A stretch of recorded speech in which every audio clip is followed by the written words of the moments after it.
Cal Laughlin, a student who grew up in an upper middle class town in Massachusetts but did not live like it. The only goal that he had was to be as successful as the people in his city so that he could support his future family. It's an ordinary goal, right? It's a goal that most of us would be satisfied with. But that ordinary goal was not as ordinary as it seemed. In Kyle's entire university career, he had to take out $100,000 of student loans to finance his degree. Fast forward 12 years, Kyle now works for a technology solution firm earning only $40,000 a year and is facing $1,200 of monthly payment that he cannot afford. First of all, let me remind you guys how much $1,200 is. You can buy a brand new, squeaky clean Hellcat Charger from the dealership with only a monthly payment of $800 to $900. That is hundreds of dollars less than paying off student loans. So what Kyle's father had to do was work 2 jobs and take off money off of his retirement plan just so he can pay for Kyle's student loan debt. That is crazy. We are facing a terrible issue of having 46 million Americans having student loan debt, many with similar stories just like Kyle's. Due to sky-high interest rates and misleading forbearance policies, most borrowers still owe more than half of what they borrowed for college even after 12 years after enrolling, just like Kyle did. For us students, this can be frightening. We are trying to do our best in school so that we can live a normal, good life, but knowing how Kyle's story went can make us uncertain about our decisions. Today, I will talk about the negative impacts that student loans have brought to the people of the United States and the opportunities that loan forgiveness can bring to us. First, I'll describe the harmful impacts that student loans have had on the gap of racial wealth. And second, I'll discuss the significance that loan cancellation plays in intergenerational anti-poverty effects. A dramatic increase in wealth inequality over the past decade has affected millions of Americans, and the main issue is obviously student loans. Racial wealth inequalities has its roots in historical injustices and has excluded communities of colors from traditional ways of building wealth. For instance, higher education and being able to pay that higher education. As the President Barack Obama said himself, no matter what you do with your life, I guarantee that you will need a higher education to do it. The president was giving off a guidance to the people of color. And I can tell you this, I was told this many times, and the president said this himself. The only way to get out of poverty, or what is called the hood, and achieve a middle class status is to get a college degree. However, the gap between white and black or Hispanics are still far from each other, which means that the college degree is not really helping the income gap between the three.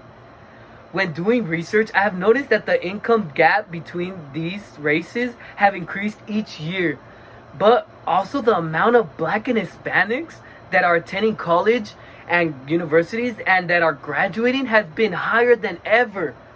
So why is there still such a huge gap between the two in the financial status? Well, student loans have created this far financial gap that seems impossible to reach for black and Hispanic students. According to the education data, black and African American college graduates owe an average of $25,000 more in student debt than white college graduates. With this information, of course, black and African American college students are going to struggle.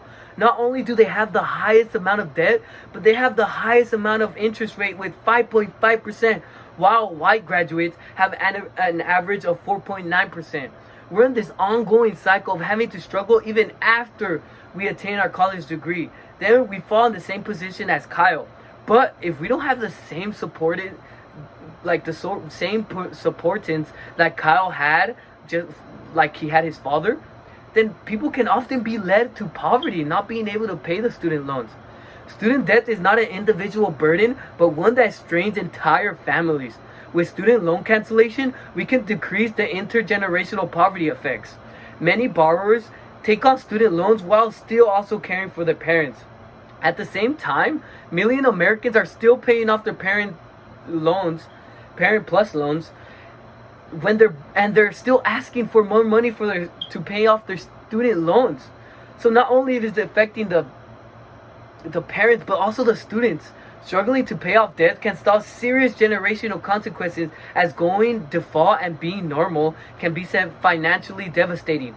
Penalties can introduce wage garnishing and having critical benefits and tax credits withheld. Students' loan cancellation would allow for more financial securities for the future generation. It has infantilized a generation or more of Americans, preventing them from achieving milestones, and not only milestones, but just normal things such as getting married, buying a house, saving for or just saving for retirement. Discharging such debt would help foster a healthier, more productive, more socially constructive citizenry. And by creating such citizenry, it would allow us to have more of an easier future, and so we can allow the future generation to also inherit such wealth that was created by the previous generations, which would also decrease the anti-generational poverty effects. In conclusion, I talked about the negative impact that student loans have brought to the people of the United States, and the opportunity that loan forgiveness can bring. I discussed the harmful impacts that student loans have had on the gap of racial wealth. And I also discussed the significance that loan cancellation plays in intergenerational anti-poverty effects. Kyle's story can bring us students, people of color, people in poverty, fear and uneasiness of what's to come in the future. But with student loan forgiveness, it can bring us at ease and give us opportunity to the people that need it the most.